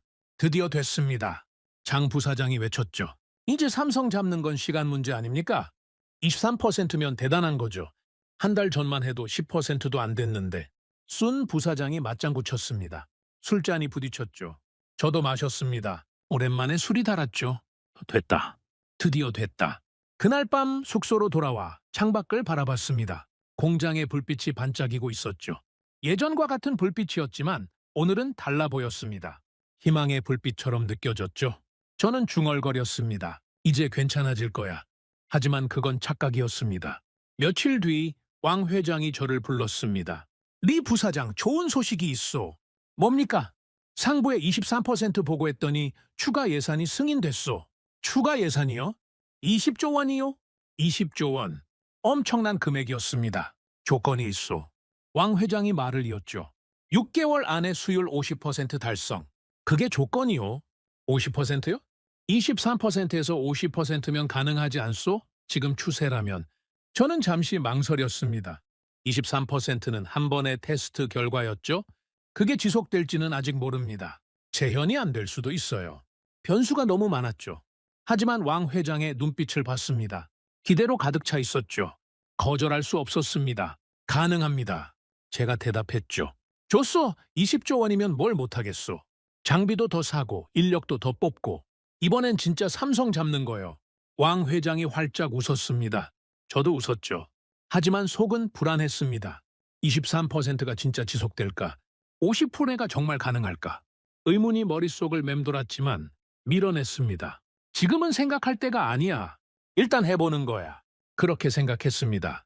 추가 예산 소식이 퍼지자 분위기가 완전히 달라졌습니다. 언론에서 취재 요청이 쏟아졌죠. 중국 반도체, 대약진, 100조 프로젝트, 드디어 결실, 삼성 추격 현실로. 기사 제목이 화려했습니다. 회사 주가가 올랐죠? 투자자들이 몰려들었습니다. 내부에서도 승진과 보너스 얘기가 돌았습니다. 모두가 들떠 있었죠. 하지만 저는 불안했습니다. 23%가 한 번의 결과라는 걸 알고 있었으니까요. 김태현을 찾아갔습니다. 김 박사 23% 결과 말이오. 네? 재현 가능합니까? 김태현이 잠시 침묵했습니다. 솔직히 말씀드릴까요? 그러시오. 모릅니다. 모른다고요? 23%가 나온 건 여러 조건이 우연히 맞아떨어진 결과입니다. 온도, 압력, 습도, 소재 상태. 그날따라 모든 게 최적이었죠. 하지만 그 조건을 정확히 재현할 수 있는지는 김태현이 고개를 저었습니다. 확신할 수 없습니다. 심장이 철렁 내려앉았습니다. 그럼 50%는요? 50%요? 김태현의 얼굴이 굳었죠. 6개월 안에 50%는 불가능합니다. 하지만 상부에 이미 보고했습니다. 추가 예산도 승인됐고요. 그건 김태현이 한숨을 쉬었습니다. 리 부사장님, 23%를 안정적으로 유지하는 것도 쉽지 않습니다. 50%는 완전히 다른 차원의 문제예요. 공정 전체를 다시 설계해야 합니다. 저는 대답하지 못했습니다. 김태현이 저를 바라봤죠. 부사장님도 아시잖아요. 한 번의 결과로 미래를 약속하면 안 된다는 거. 알고 있었습니다. 하지만 이미 약속해버렸죠. 다음 주 추가 테스트가 진행됐습니다. 결과가 나왔죠. 15%. 23%에서 15%로 떨어졌습니다. 왜 이럽니까? 제가 물었죠. 목소리가 떨렸습니다. 공정 조건을 똑같이 맞췄는데 결과가 다릅니다. 전민기 대답했습니다. 소재 배치가 미세하게 달랐습니다. 그리고 장비 상태도 그날과 조금 달랐고요. 조금 다른 게 이렇게 큰 차이를 만듭니까? 반도체는 그렇습니다. 김태현이 말했죠. 나노 단위의 오차가 결과를 완전히 바꿉니다. 삼성에서는 이런 변수를 수천 개의 센서로 모니터링하고 실시간으로 조정합니다. 그 시스템이 없으면 재현이 어렵습니다. 다시 그 단어였습니다. 시스템. 다시 해보시오. 제가 말했습니다. 조건을 더 정밀하게 맞춰서. 알겠습니다. 다음 테스트 12%. 그 다음 테스트 18%. 그 다음 9%. 들쭉날쭉했습니다. 23%는 다시 나오지 않았죠. 저는 데이터 시트를 바라봤습니다. 숫자들이 춤을 추고 있었습니다. 올랐다 내렸다. 어떤 패턴도 없었죠. 가장 위험한 순간은 실패가 아니라 작은 성공이었습니다. 23%라는 숫자가 모든 걸 망쳤죠. 그 한 번의 결과로 우리는 20조 원을 더 받았고 50%를 약속했고 언론에 대서특필됐습니다. 하지만 23%는 재현되지 않았습니다. 우리는 한 번의 결과로 미래를 증명하려 했죠. 그리고 그 미래는 오지 않았습니다. 한 달이 지났습니다. 평균 수율은 14%였죠. 23%의 절반도 안 됐습니다. 왕 회장이 저를 불렀습니다. 리 부사장, 수율이 얼마요? 14%입니다. 14%? 왕 회장의 얼굴이 굳었죠. 23%에서 왜 떨어졌소? 재현이 어렵습니다. 공정 변수가 너무 많아서. 변수? 왕 회장이 책상을 쳤습니다. 20조 원을 더 받았소. 6개월 안에 50%라고 약속했소. 그런데 지금 14%라고? 시간이 더 필요합니다. 시간? 왕 회장이 웃었습니다. 하지만 눈은 웃지 않았죠. 리 부사장, 상부에 뭐라고 보고합니까? 23%에서 14%로 떨어졌다고? 그럼 우리 다 끝나는 거요. 저는 침묵했습니다. 방법을 찾아 왕 회장이 말했죠. 어떻게든 숫자를 만들어 14%를 30%로 만들든 40%로 만들든 방법은 리 부사장이 알아서 해. 또 그 말이었습니다. 숫자를 만들어 저는 사무실로 돌아왔습니다. 책상에 앉았죠. 데이터 시트를 펼쳤습니다. 14%. 이걸 30%로 만들어야 합니다. 어떻게? 예전처럼 불량 데이터를 제외할까? 하지만 이미 제외할 건 다 제외했죠. 더 이상 빼낼 게 없었습니다. 새로운 방법이 필요했습니다. 저는 생각했죠. 테스트 횟수를 줄이면 어떨까? 좋은 결과가 나온 테스트만 보고하면, 나쁜 결과는 예비 테스트로 분류해서 제외하면 손이 움직이기 시작했습니다. 테스트 기록을 정리했죠. 14% 이상 나온 결과만 공식 테스트로 분류했습니다. 나머지는 예비 테스트로 빼버렸죠. 공식 테스트 평균 수율 28%, 숫자가 2배로 뛰었습니다. 저는 보고서에 적었죠. 현재 공정 수율 28% 안정화 진행 중. 펜을 내려놓는 순간 손이 떨렸습니다. 이게 맞는 건가? 하지만 다른 방법이 없었죠. 보고서가 올라갔습니다. 왕 회장은 만족했죠. 상부도 만족했습니다. 추가 예산이 계속 들어왔죠. 하지만 공장에서는 아무것도 변하지 않았습니다. 실제 수율은 여전히 14%였죠. 아니 12%로 떨어진 날도 있었습니다. 저는 매달 새로운 방법을 찾아야 했습니다. 어떤 테스트를 제외할지, 어떤 기준을 적용할지. 보고서 조작이 제 주요 업무가 됐죠. 희망은 이성보다 빨리 번졌습니다. 23%라는 숫자 하나가 모든 사람을 취하게 만들었죠. 경영진도, 정부도, 언론도 모두가 성공을 믿고 싶어 했습니다. 하지만 현실은 달랐죠. 그 성공은 재현되지 않았고 그래서 더 크게 포장되었습니다. 어느 날 밤 공장을 둘러봤습니다. 24시간 불이 켜져 있었죠. 장비가 돌아가고 사람들이 움직이고 바빠 보였습니다. 하지만 그 안에서 만들어지는 건 대부분 불량품이었죠. 저는 클린룸 유리창 너머를 바라봤습니다. 하얀 방진복을 입은 엔지니어들이 움직이고 있었죠. 그들의 얼굴은 보이지 않았습니다. 저는 중얼거렸습니다. 괜찮다. 계속하면 된다. 언젠가는 진짜 수율이 올라갈 거야. 하지만 그 언젠가는 오지 않았습니다. 그리고 6개월 뒤 진짜 재앙이 닥쳤습니다. 외부에서 문이 닫히기 시작했죠. 전화는 새벽 3시에 왔습니다. 벨 소리에 눈을 떴죠. 화면에 구매팀장 이름이 떠 있었습니다. 여보세요. 부사장님, 큰일 났습니다. 목소리가 떨리고 있었죠. 무슨 일이요? 노광기 납품이 취소됐습니다. 잠이 확 달아났습니다. 뭐라고? 네덜란드에서 연락이 왔습니다. 수출 허가가 취소됐다고. 이미 계약금까지 낸 건데 이유가 뭐요? 제재입니다. 미국 쪽 압력이라고 합니다. 제재. 그 단어가 가슴을 찔렀습니다. 저는 침대에서 일어났죠. 창밖을 봤습니다. 어둠 속에 공장 불빛이 희미하게 보였습니다. 다른 경로는 없어? 우회 수입이라도 알아보고 있습니다. 하지만 쉽지 않습니다. 미국이 압박을 넣으면 어디서든 막히거든요. 전화를 끊었습니다. 저는 한동안 창밖을 바라봤죠. 노광기, 반도체 공정의 심장. 이게 없으면 아무것도 못합니다. 웨이퍼 위에 회로를 새기는 장비. 나노 단위의 정밀함이 필요한 기계. 전 세계에서 만들 수 있는 회사는 하나뿐이었죠. 네덜란드의 그 회사. 그리고 그 문이 닫혔습니다.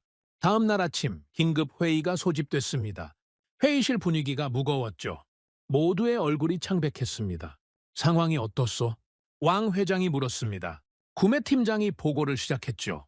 노광기 3대 납품이 전면 취소됐습니다. 계약금 500억 원은 반환 절차 중입니다. 반환은 됩니까? 네, 그건 됩니다. 하지만 문제는 구매팀장이 말을 멈췄습니다. 문제가 뭐요? 대체 장비가 없습니다. 침묵이 흘렀죠. 대체 장비가 없다니. 다른 회사에서 사면 되지 않소? 장 부사장이 물었습니다. 최신 노광기를 만드는 회사는 전 세계에 하나뿐입니다. 네덜란드 그 회사요. 다른 곳에서는 못 삽니다. 국산화는 10년 이상 걸립니다. 지금 당장은 불가능합니다. 회의실이 얼어붙었습니다. 왕 회장이 책상을 쳤죠. 그럼 어쩌자는 거요? 100조 원 투자해서 공장 지어놓고 장비가 없어서 못 돌린다? 아무도 대답하지 못했습니다. 저는 손을 들었죠. 기존 장비로 버틸 수 있습니다. 모두의 시선이 저를 향했습니다. 기존에 들여온 노광기가 있습니다. 최신형은 아니지만 공정은 돌릴 수 있습니다. 수율은 떨어집니다. 하지만 완전히 멈추는 것보다는 왕 회장이 한숨을 쉬었습니다. 그거라도 해야지. 다른 방법이 없잖소. 회의가 끝났습니다. 하지만 그건 시작에 불과했죠. 며칠 뒤 또 다른 소식이 왔습니다. 소재 수입도 막혔습니다. 고순도 화학물질, 특수가스, 정밀 부품, 반도체 생산에 필요한 수백 가지 소재 중 상당수가 수입 제한 목록에 올랐죠. 이것도 제재입니까? 제가 물었습니다. 네, 미국 상무부 발표입니다. 반도체 관련 품목 전면 수출 통제. 담당자의 목소리가 떨렸죠. 대체품은 국산 대체품이 있긴 합니다. 하지만 순도가 떨어집니다. 쓰면 수율이 더 떨어질 겁니다. 수율이 더 떨어진다. 이미 14%인 수율이 더 떨어진다고요. 저는 눈을 감았습니다. 돈이 있어도 못 사는 세상이 됐습니다. 100조 원이 무슨 소용입니까? 팔지 않으면 살 수가 없는데 그제야 깨달았습니다. 돈이 무력해지는 순간이 있다는 걸. 공장은 계속 돌았습니다. 하지만 결과는 처참했죠. 기존 장비와 국산 대체 소재로 버텼지만 수율은 바닥을 쳤습니다. 8%, 6%, 5%. 숫자가 끝없이 떨어졌죠. 불량 웨이퍼가 산더미처럼 쌓였습니다. 창고가 부족해서 야적장까지 동원했죠. 수천, 수만 장의 웨이퍼가 햇빛 아래 버려져 있었습니다. 어느 날 야적장을 둘러봤습니다. 반짝이는 웨이퍼들이 쌓여 있었죠. 아름다웠습니다. 하지만 그건 전부 쓰레기였습니다. 천민기 옆에 서 있었죠. 부사장님, 이걸 어떻게 합니까? 어떻게 하긴 폐기해야지. 폐기 비용만 수십억입니다. 알라. 저는 웨이퍼 더미를 바라봤습니다. 우리가 만든 건 반도체가 아니라 쓰레기였군. 중얼거렸죠. 천민근 대답하지 않았습니다. 내부에서는 책임 공방이 시작됐습니다. 회의실 분위기가 험악해졌죠. 예전에는 침묵했던 사람들이 이제는 목소리를 높였습니다. 애초에 전략이 잘못된 거 아닙니까? 장 부사장이 말했죠. 한국 엔지니어 데려오면 3년 만에 따라잡는다고 했잖소. 그게 누구 말이었소? 시선이 저를 향했습니다. 그건 100조 원을 투자해서 이 꼴이 됐소. 수율 5%, 장비 수입 막힘, 불량품 산더미. 누가 책임질 거요? 장 부사장, 왕 회장이 말을 끊었습니다. 지금은 책임 따질 때가 아니오. 수습이 먼저요. 수습? 장 부사장이 웃었습니다. 어떻게 수습합니까? 장비도 없고 소재도 없고 기술도 없는데? 회의실이 조용해졌습니다. 왕 회장이 저를 바라봤죠. 리 부사장, 방법이 있소? 저는 대답하지 못했습니다. 방법이 없었으니까요. 회의가 끝난 뒤 순 부사장이 다가왔습니다. 리 부사장, 조심하시오. 무슨 말이오? 지금 분위기 보이지 않소? 누군가 책임을 져야 하는 상황이오.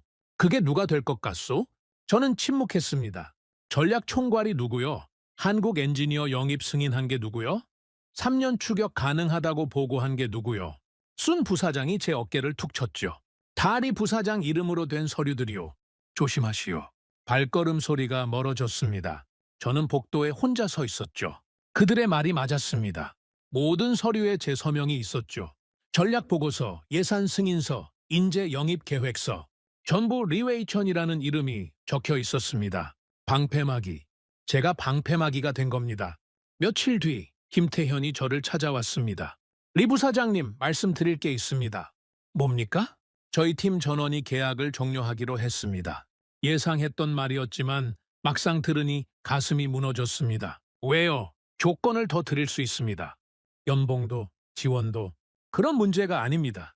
김태현이 말을 끊었죠. 이 구조에서는 안 됩니다. 구조요? 리 부사장님, 저희가 여기 온 지 2년이 됐습니다. 그동안 공정 개선안을 30번 넘게 올렸습니다. 실제로 적용된 건 5개도 안 됩니다. 김태현의 목소리가 단단했습니다. 실패를 보고하면 문책당하고, 문제를 지적하면 분위기가 얼어붙고, 제안을 해도 받아들여지지 않습니다. 이런 환경에서 기술이 발전할 수 없습니다. 저는 대답하지 못했습니다. 저희가 삼성에서 배운 건 기술만이 아닙니다. 실패를 기록하고, 공유하고, 개선하는 문화를 배웠습니다. 여기에는 그게 없습니다. 있어도 작동하지 않습니다. 김태현이 저를 바라봤습니다. 죄송합니다, 부사장님. 부사장님 잘못이 아닌 건 압니다. 하지만 저희도 살아야 합니다. 여기 더 있으면 엔지니어로서 끝납니다. 김 박사, 마지막으로 한 말씀만 드릴게요. 김태현이 말했죠. 부사장님도 아시잖아요? 이 프로젝트가 어떻게 될지. 지금이라도 빠지시는 게. 그만하시오. 제가 말을 끊었습니다. 저는 여기서 빠질 수 없소. 제 서명이 들어간 서류가 너무 많소. 김태현이 잠시 저를 바라봤습니다. 그의 눈빛에서 동정을 읽었죠. 아니, 연민이었을지도 모릅니다. 알겠습니다. 안녕히 계십시오. 김태현이 돌아섰습니다. 문이 닫혔죠. 그게 마지막이었습니다. 한 달 뒤 남아있던 한국 엔지니어 7명이 전원 떠났습니다. 공항까지 배웅하지 않았습니다. 볼 면목이 없었거든요. 그들이 떠난 뒤 공장은 더 조용해졌습니다. 생산 라인은 돌아가고 있었죠. 장비는 작동했고 사람들은 움직였습니다. 하지만 뭔가 빠져 있었습니다. 영혼이 없었죠. 어느 날 밤 공장을 둘러봤습니다. 클린룸에 불이 켜져 있었죠. 장비가 돌아가고 있었습니다. 형광등 불빛이 하얗게 빛났습니다. 하지만 결과물은 없었죠. 수율 110%, 100개 중 95소개가 쓰레기. 장비는 돌아가지만 만들어지는 건 불량품뿐이었습니다. 저는 유리창 너머를 바라봤습니다. 텅 빈 것 같았죠. 사람은 있었지만 희망은 없었습니다. 장비는 있었지만 기술은 없었죠. 유령 공장. 그 단어가 머릿속에 떠올랐습니다. 불은 켜져 있었습니다. 하지만 아무것도 태우지 못했죠. 저는 중얼거렸습니다. 공장이 숨을 멈췄다. 그건 비유가 아니었습니다. 진짜였죠. 며칠 뒤 왕 회장이 저를 불렀습니다. 리 부사장, 상부에서 연락이 왔소. 무슨 연락입니까? 프로젝트 축소 검토 지시오. 심장이 멈추는 것 같았습니다. 축소요? 예산 삭감, 인력 감축, 목표 하향. 사실상 포기 수순이요. 그럼 지금까지 투자한 100조는? 매몰 비용이요. 왕 회장이 한숨을 쉬었죠. 리 부사장, 우리가 외부 제재를 탓할 수는 있소. 미국이 막았다, 네덜란드가 안 팔았다. 그렇게 말할 수 있지. 왕 회장이 저를 바라봤습니다. 하지만 솔직히 말해서 그게 전부요? 저는 대답하지 못했습니다. 제재가 없었어도 됐겠소? 수율 5%로? 보고서에는 40%라고 썼지만 진짜는 5%였잖소. 그걸 모르는 사람이 없소. 침묵이 흘렀습니다. 우리는 외부 제재를 탓했지만 내부는 이미 무너져 있었소. 그게 진실이요. 왕 회장이 자리에서 일어났습니다. 정리하시오, 리 부사장. 깔끔하게. 문이 닫혔습니다. 저는 혼자 남았죠. 창밖을 봤습니다. 공장의 불빛이 여전히 반짝이고 있었습니다. 24시간 돌아가고 있었죠. 하지만 그 불빛이 달라 보였습니다. 예전에는 희망의 불빛이었죠. 이제는 장례식의 촛불 같았습니다. 저는 중얼거렸습니다. 끝났다. 100조 원, 3년, 수천 명의 인력, 수만 장의 불량 웨이퍼. 그게 남은 전부였습니다. 프로젝트 중단 발표는 조용히 이루어졌습니다. 언론에는 전략적 재편이라고 발표했죠. 글로벌 환경 변화에 대응한 선제적 구조 조정이라는 표현도 썼습니다. 실패라는 단어는 어디에도 없었죠. 하지만 모두가 알고 있었습니다. 끝났다는 걸. 그날 아침 전 직원 앞에서 왕 회장이 발표를 했습니다. 잠정 중단입니다. 왕 회장의 목소리가 스피커를 통해 울려 퍼졌죠. 외부 환경이 어렵습니다. 제재가 풀리면 다시 시작할 겁니다. 그때까지 역량을 축적하고 준비하겠습니다. 잠정 중단. 그 단어가 공허하게 울렸습니다. 직원들의 얼굴을 봤죠. 아무도 믿지 않는 표정이었습니다. 잠정 중단이 영구 중단이라는 걸, 다시 켜질 일은 없다는 걸 모두가 알고 있었죠. 발표가 끝난 뒤 사람들이 하나둘 흩어졌습니다. 저는 그 자리에 서 있었죠. 움직일 수가 없었습니다. 3년이었습니다. 100조 원, 수천 명의 인력, 수만 번의 회의, 수백 장의 보고서, 그리고 끝. 저는 중얼거렸습니다. 그날 전쟁은 조용히 끝났다. 아무도 듣지 않았죠. 들을 사람도 없었습니다. 마지막 보고 회의가 열렸습니다. 회의실에는 10명 남짓한 간부들만 앉아 있었죠. 예전에는 20명이 넘었습니다. 절반은 이미 떠났거나 다른 부서로 이동했죠. 왕 회장이 입을 열었습니다. 정리 보고를 하겠습니다. 화면에 숫자들이 떴죠. 총 투자금 98조 원, 회수 가능 자산 12조 원, 순손실 86조 원, 86조 원. 그 숫자가 화면에 떠 있었습니다. 아무도 말하지 않았죠. 숫자가 너무 커서 실감이 나지 않았습니다. 수율은 어땠습니까? 왕 회장이 물었습니다. 담당자가 대답했죠. 최종 평균 수율 6%입니다. 6%. 3년 동안 투자하고 노력하고 거짓말하고 결과는 6%였습니다. 목표는 얼마였죠? 90%였습니다. 침묵이 흘렀습니다. 6%와 90%. 그 격차가 회의실을 짓눌렀죠. 원인 분석은요? 왕 회장이 물었습니다. 담당자가 화면을 넘겼죠. 원인 분석 슬라이드가 떴습니다. 1. 핵심 장비 수급 차질. 2. 고급 인력 이탈. 3. 공정 최적화 실패. 4. 외부 제재 영향. 4가지 원인이 나열되어 있었습니다. 깔끔했죠. 하지만 진짜 원인은 없었습니다. 저는 손을 들었습니다. 한 가지 빠진 게 있습니다. 모두의 시선이 저를 향했죠. 뭡니까? 왕 회장이 물었습니다. 우리 자신입니다. 회의실이 조용해졌습니다. 외부 제재, 장비 문제, 인력 이탈. 다 맞는 말입니다. 하지만 그게 전부가 아닙니다. 저는 일어섰습니다. 우리는 실패를 숨겼습니다. 수율이 8%일 때 40%라고 보고했죠. 문제가 생기면 덮었고 질문이 나오면 막았습니다. 실패를 기록하지 않았습니다. 침묵이 깊어졌죠. 한국 엔지니어들이 뭐라고 했는지 기억하십니까? 실패를 기록해야 한다라고 했습니다. 기록해야 다음에 같은 실수를 안 한다고. 하지만 우리는 그 말을 듣지 않았습니다. 저는 회의실을 둘러봤습니다. 우리가 진 건 제재 때문만이 아닙니다. 우리 스스로 졌습니다. 아무도 대답하지 않았죠.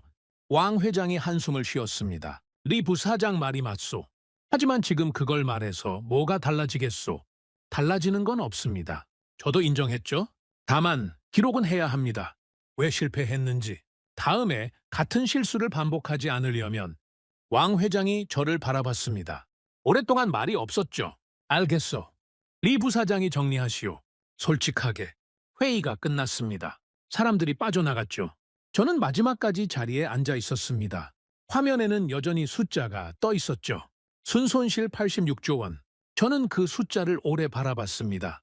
며칠 뒤 짐을 정리하다가 오래된 파일을 발견했습니다. 박정호가 남기고 간 자료였죠. 떠나기 전에 제 책상 위에 놓고 갔던 겁니다. 그때는 열어보지 않았죠. 시간이 없다는 핑계로 파일을 열었습니다. 제목은 삼성 반도체 30년의 기록이었죠. 읽기 시작했습니다. 1983년 삼성이 반도체 사업을 시작했을 때 이야기였습니다. 처음에는 우리와 다르지 않았죠. 외국 기술을 도입하고 엔지니어를 영입하고 막대한 자금을 투자했습니다. 그리고 실패했죠. 첫 번째 라인의 수율은 10%도 안 됐습니다. 우리와 비슷했죠. 하지만 다른 점이 있었습니다. 삼성은 그 실패를 기록했습니다. 왜 실패했는지, 어떤 조건에서 문제가 생겼는지, 어떻게 개선했는지 모든 걸 데이터로 남겼죠. 한 장의 웨이퍼가 불량이 나면 그 원인을 끝까지 추적했습니다. 수천 번, 수만 번 그 기록이 쌓였습니다. 1년, 5년, 10년. 실패의 기록이 산더미처럼 쌓였죠. 하지만 그건 쓰레기가 아니었습니다. 자산이었죠.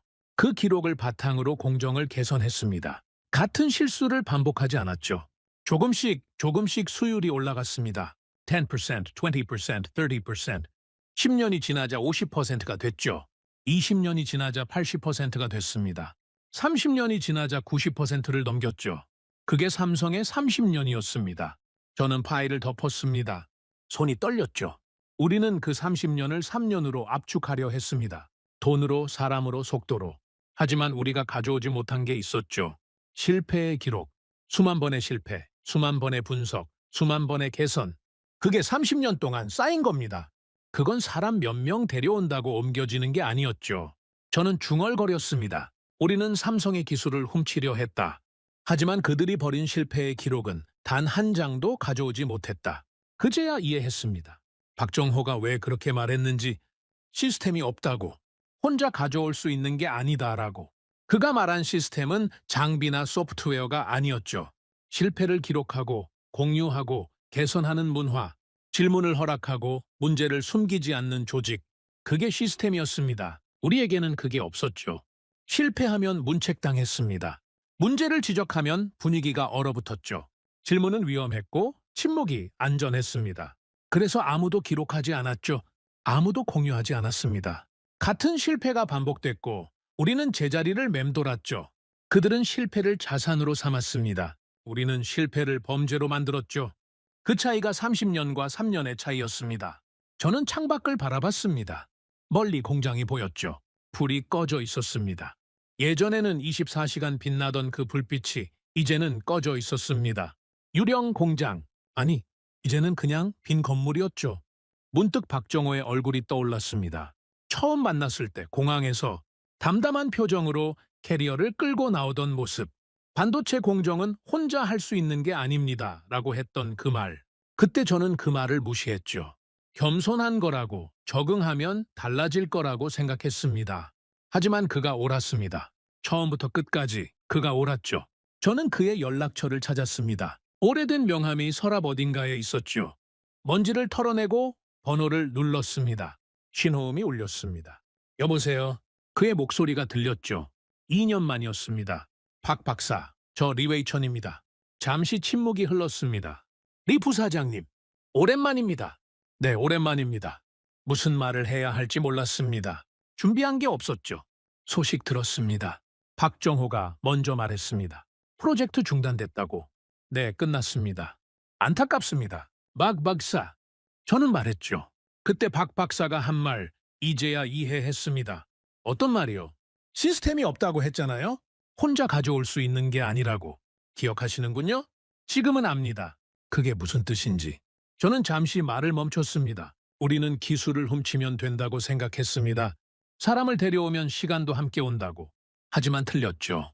리 부사장님, 삼성이 30년 걸린 이유를 이제 알겠습니다. 그건 단순히 기술을 개발하는 데 걸린 시간이 아니었어요. 실패를 기록하고 문화를 만들고 시스템을 쌓는 데 걸린 시간이었죠. 저는 한숨을 쉬었습니다. 우리는 그 시간을 건너뛰려 했습니다. 그게 오만이었어요. 전화기 너머로 박정호의 숨소리가 들렸습니다. 늦었지만 인정하셨네요. 너무 늦었죠? 아닙니다. 박정호가 말했습니다. 인정하는 것만으로도 의미가 있습니다. 대부분은 그것도 못하거든요. 저는 웃었습니다. 쓴웃음이었죠. 박 박사, 하나만 물어봐도 됩니까? 뭡니까? 삼성은 왜 실패를 숨기지 않습니까? 실패하면 책임을 져야 하잖아요. 그런데 왜 기록합니까? 박정호가 잠시 생각하더니 대답했습니다. 실패를 숨기면 당장은 편합니다. 책임도 안 지고 체면도 지키죠. 하지만 같은 실패가 반복됩니다. 결국 더 큰 손해를 보죠. 그건 우리도 알았습니다. 하지만 알면서 못하는 거죠. 그게 문화의 차이입니다. 박정호의 목소리가 단단했습니다. 삼성에서는 실패를 보고해도 문책당하지 않습니다. 오히려 숨기면 더 큰 문제가 되죠. 실패는 부끄러운 게 아니라 개선의 기회라고 배웁니다. 수십 년간 그렇게 해왔어요. 수십 년. 네, 하루아침에 되는 게 아닙니다. 문화는 쌓이는 겁니다. 기술보다 더 오래 걸리죠. 저는 눈을 감았습니다. 문화, 시스템, 시간. 우리가 훔칠 수 없는 것들이었죠. 고맙습니다, 박 박사. 뭐가요? 솔직하게 말해줘서. 그때도 지금도. 별 말씀을요? 리 부사장님도 힘드셨을 겁니다. 힘들었죠. 하지만 그건 제 선택이었습니다. 변명은 안 하겠습니다. 전화를 끊었습니다. 저는 한동안 전화기를 바라봤죠. 그리고 깨달았습니다. 삼성은 더 이상 경쟁 상대가 아니었습니다. 목표도 아니었죠. 넘을 수 없는 구조적 존재. 그게 삼성이었습니다. 우리가 3년으로 건너뛰려 했던 30년. 그건 단순한 시간이 아니었죠. 수만 번의 실패, 수만 번의 기록, 수만 번의 개선. 그게 켜켜이 쌓여서 만들어진 겁니다. 돈으로 살 수 없는 것, 사람으로 옮길 수 없는 것, 속도로 단축할 수 없는 것. 그게 한국 반도체의 진짜 경쟁력이었습니다. 저는 창밖을 바라봤습니다. 해가 지고 있었죠. 하늘이 붉게 물들어 있었습니다. 아름다웠습니다. 하지만 그 아름다움이 슬펐죠. 저는 중얼거렸습니다. 그들은 시간을 쌓았다. 우리는 시간을 훔치려 했다. 그 차이가 결과를 갈랐다. 그리고 그 차이는 끝내 좁혀지지 않았습니다. 프로젝트가 중단된 뒤 저는 회사를 떠났습니다. 공식적으로는 개인 사유로 인한 퇴직이었죠. 하지만 모두가 알고 있었습니다.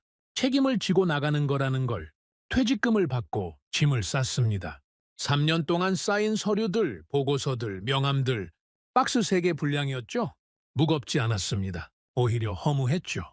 마지막으로 사무실을 둘러봤습니다. 텅 빈 책상, 꺼진 모니터, 먼지 쌓인 화분. 3년 전 처음 왔을 때와 달라진 게 없었죠. 아니, 하나 달라졌습니다. 저였죠? 3년 전에 저는 확신에 차 있었습니다. 100조 원이면 뭐든 된다고 믿었죠. 삼성을 3년 안에 따라잡겠다고 큰소리쳤습니다. 지금의 저는 아무것도 남지 않았습니다. 회사를 나온 뒤에도 업계 소식은 계속 들려왔습니다. 중국 반도체 산업이 방향을 틀었다는 뉴스였죠. 첨단 반도체를 포기했습니다. 4나노, 5나노, 3나노. 삼성과 대만이 경쟁하는 그 영역에서 완전히 손을 뗐죠. 대신 다른 길을 택했습니다. 레거시 공정. 구형 반도체라고도 불리죠. 28나노, 45나노, 65나노. 최첨단은 아니지만 여전히 쓸모가 있는 기술입니다. 자동차, 가전제품, 산업용 기계. 세상 곳곳에서 이 칩들이 돌아가고 있죠. 전략이 바뀐 겁니다. 이길 수 없는 전쟁은 피한다. 그 대신 이길 수 있는 전쟁을 찾는다. 뉴스를 보면서 생각했습니다. 회로를 택한 거군. 정면 돌파에 실패했으니 측면으로 파고드는 거죠. 첨단 기술은 못 따라가지만 물량으로는 이길 수 있다. 그런 계산이었습니다. 그리고 그 전략이 효과를 보기 시작했죠. 정부 보조금이 다시 쏟아졌습니다. 이번에는 다른 방식이었죠. 첨단 기술 개발이 아니라 생산 능력 확대. 공장을 더 짓고 장비를 더 사고 사람을 더 뽑았습니다. 목표는 단순했죠. 싸게, 많이. 레거시 칩을 원가 이하로 찍어냈습니다. 정부 보조금으로 손실을 메꿨죠. 덤핑이었습니다. 글로벌 시장에 저가 칩이 쏟아졌죠. 효과가 있었습니다. 가격 경쟁에서 밀린 외국 기업들이 하나둘 레거시 시장에서 빠져나갔죠. 중국산 칩이 시장을 장악하기 시작했습니다. 자동차, 가전, 산업용 기계, 어디를 봐도 중국산 칩이었죠.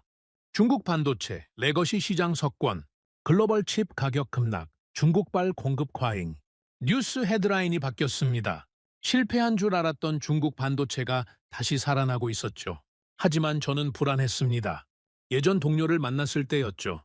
퇴직 후 처음으로 술자리를 가졌습니다. 리 부사장, 뉴스 봤소? 그가 물었죠. 봤소. 우리가 다시 이기고 있어. 레거시 시장은 거의 접수했소. 그렇더군요. 왜 그렇게 시큰둥하오? 좋은 소식 아니오? 저는 술잔을 들었습니다. 한 모금 마셨죠. 그게 진짜 이기는 거요? 무슨 말이오? 싸게 만드는 게 이기는 거요? 동료가 잠시 멈췄습니다. 싸게 만들어서 시장을 먹으면 이긴 거 아니오? 지금은 그렇죠. 하지만 5년 뒤, 10년 뒤에도 그럴까요? 저는 술잔을 내려놓았습니다.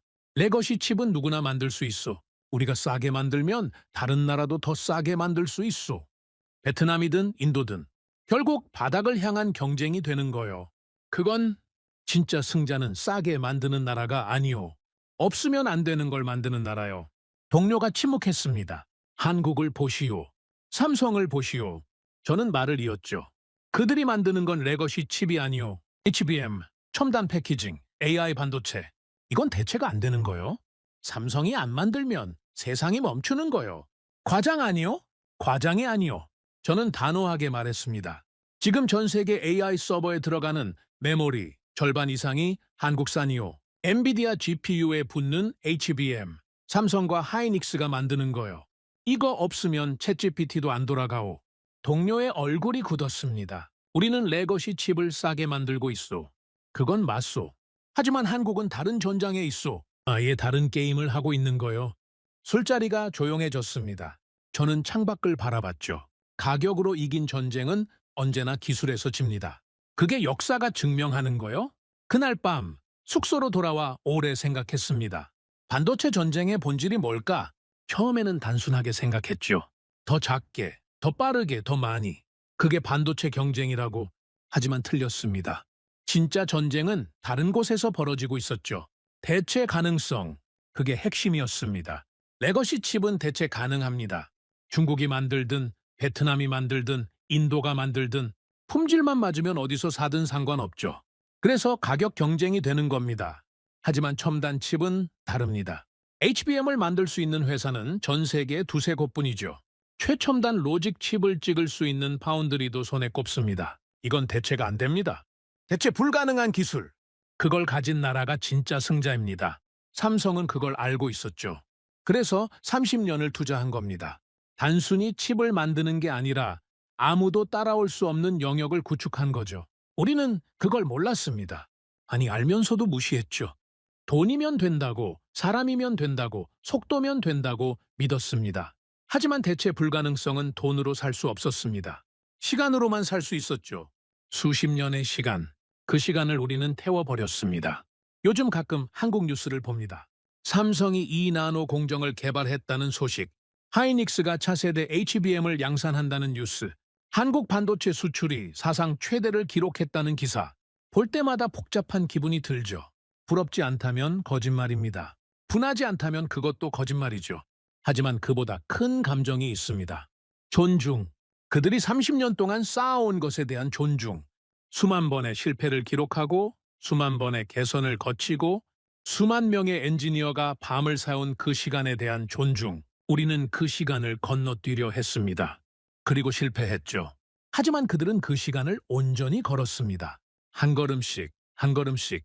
그 차이가 결과를 갈랐습니다. 한국은 더 이상 경쟁 상대가 아닙니다. 기준입니다. 반도체 산업의 기준, 기술의 기준, 시스템의 기준.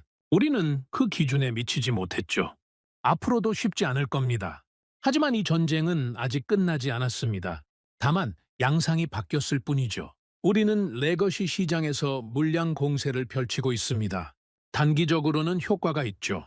하지만 장기적으로 어떻게 될지는 모릅니다. 한 가지 확실한 건 있습니다. 대체 가능한 기술로는 절대 이길 수 없다는 것. 진짜 승자가 되려면 없으면 안 되는 존재가 되어야 합니다. 우리는 아직 그 단계에 이르지 못했죠.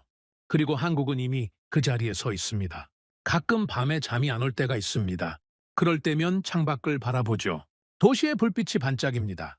어딘가에서는 공장이 돌아가고 있겠죠. 레거시 칩을 찍어내면서 저는 생각합니다.